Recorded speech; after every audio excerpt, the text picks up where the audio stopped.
সালামু আলাইকুম। একটা গল্প শোনাই, হ্যাঁ? একটা গল্প শোনাই। আমাদের মালিক তো একজন আছে। সেটা দোজাহানের মালিক, এই পৃথিবীর মালিক, কাল কিয়ামতের মালিক একজন তো আছে।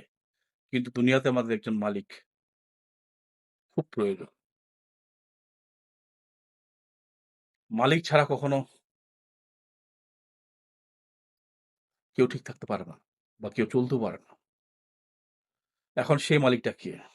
আমি আপনাদেরকে একটু ঘুরায় বোঝাচ্ছি। একদিন এক মাঠে গরু ঘাস খাচ্ছে আর সেই গরুকে ধাওয়া করল বাঘ। বাঘ যখন ধাওয়া করল গরু তখন পলাইতে লাগলো। পলাইতে এক জঙ্গলের ভিতর দিয়ে ঢুইকে এক পুষ্করির পাড়ে গেছে। পুষ্করির পাড়ে কিন্তু পুষ্করিণীতে কিন্তু কোনো পানি নেই। পানি না থাকার কারণে কি আছে? প্যাক আছে। অনেক কাদা আছে আরকি। অনেক কাদা আছে। গরু করছে কি? সেই কাদার উপরে লাফ মারছে। লাফ মারছে, গরু এখন লড়তে পারে না। এখন বাঘ বলতেছে, "এখন তুই কই যাবি?" এই কথা বলতে লাভ বাঘও ওই পুকুর পাড় থেকে বাঘও লাফ মারছে ওই প্যাকের উপর। যখন বাঘও আর লড়তে পারে না, বাঘ আর কি করবে? বাঘের তো আর কিছু করার নেই। তখন ওই গরু তখন বলতেছে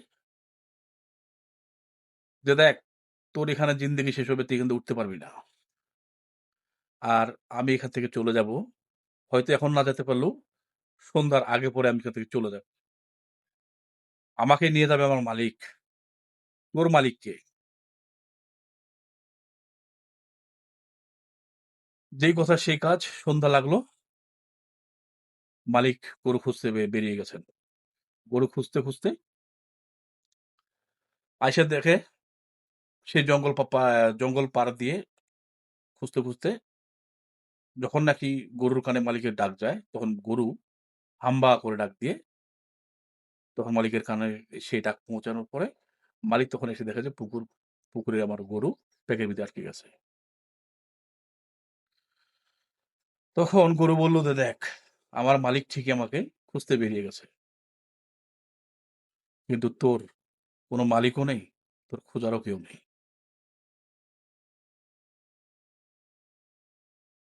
কথাটা এইজন্যই বললাম, প্রত্যেকটা মানুষের একজন দুনিয়ার মাঝে মালিকের প্রয়োজন আছে। সেই মালিকটা যদি হয় বাবা।